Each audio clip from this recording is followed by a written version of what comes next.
Friday, September 12, 2008, 6 o'clock in the evening, Lower Manhattan. Black cars began arriving at the Federal Reserve Bank of New York, quietly, one by one, carrying the chief executives of every major bank in America.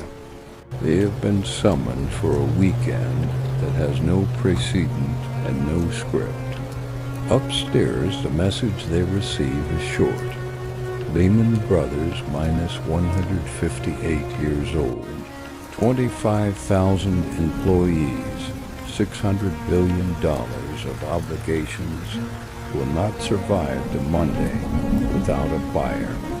And this time, the government is not paying. You have 72 hours. This episode is that weekend, hour by hour, room by room. The 3 days that decided how close the world would come to losing its money.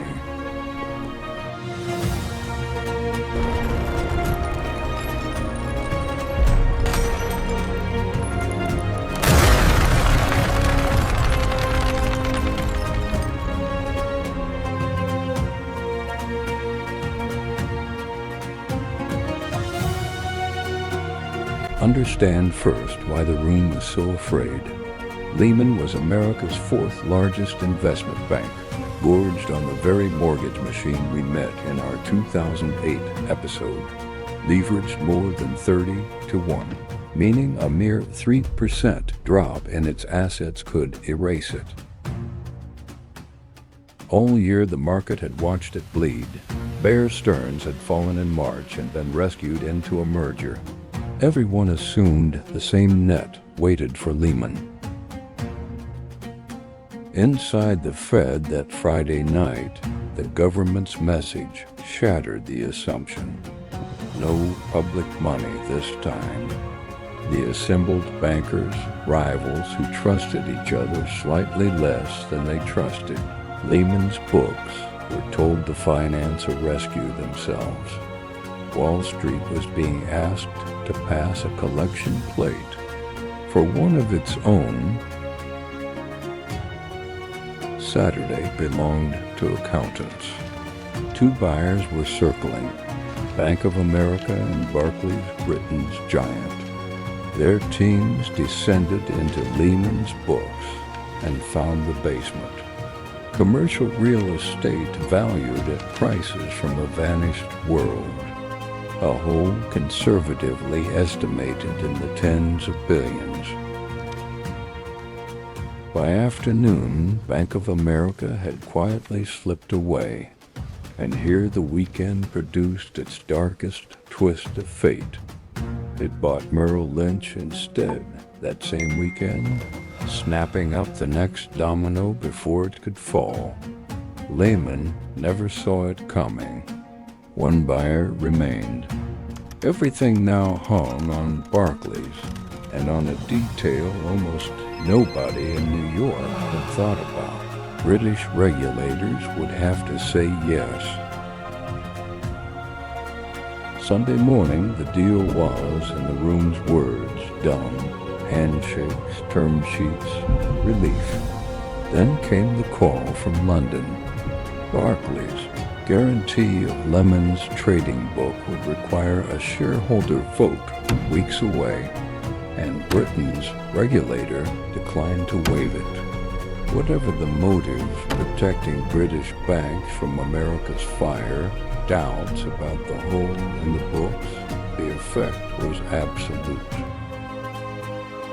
The last buyer was gone by lunchtime.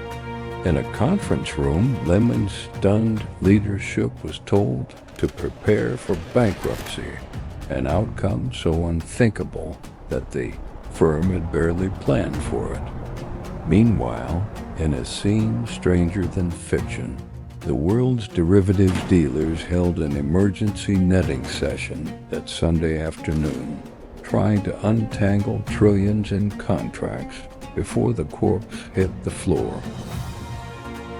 Just past midnight, the board of Lehman Brothers, the firm that had survived the Civil War, 2 world wars and the Great Depression, voted to die. At 1:45 a.m. on Monday, September 15, 2008, it filed the largest bankruptcy in the history of the world, $613 billion in debts. As dawn broke, the images traveled everywhere. Young bankers carrying cardboard boxes past camera crews, a firm's entire life reduced to elevator loads, and the deeper wreckage was invisible. Money market funds that held Lehman paper broke the buck. Credit froze planet-wide, and the panic we chronicled in episode 2 began in earnest. The government that wouldn't spend $1 on Lehman would commit hundreds of billions within the month, including, days later, to an insurance giant called AIG. Here's the epilogue with the bitter aftertaste. Within days, Barclays returned and bought Lehman's North American business out of bankruptcy for pennies on the dollar, keeping the tower, the trademark, and thousands of the jobs without the poisoned balance sheet. The question that haunts the decade followed: should Lehman have been saved? The officials swore they lacked legal authority. Critics counted the cost of the freeze that followed and called it the most expensive principle ever defended. What nobody disputes is the lesson the market learned at 1:45 that morning. The lesson that made everything afterward worse. No one is coming.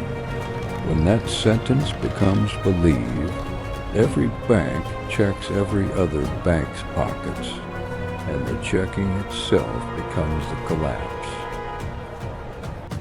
Lehman's warning sign is about speed.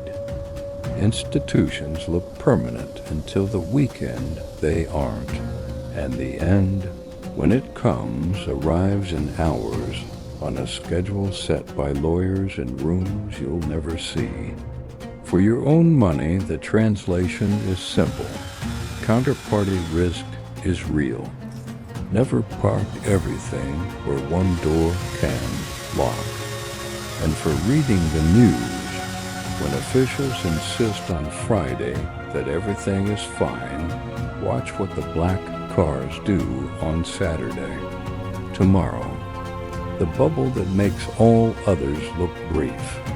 An empire where the land under one palace outpriced California, and the hangover lasted 30 years. Japan, 1989, a new fortune falls here every day. Subscribe.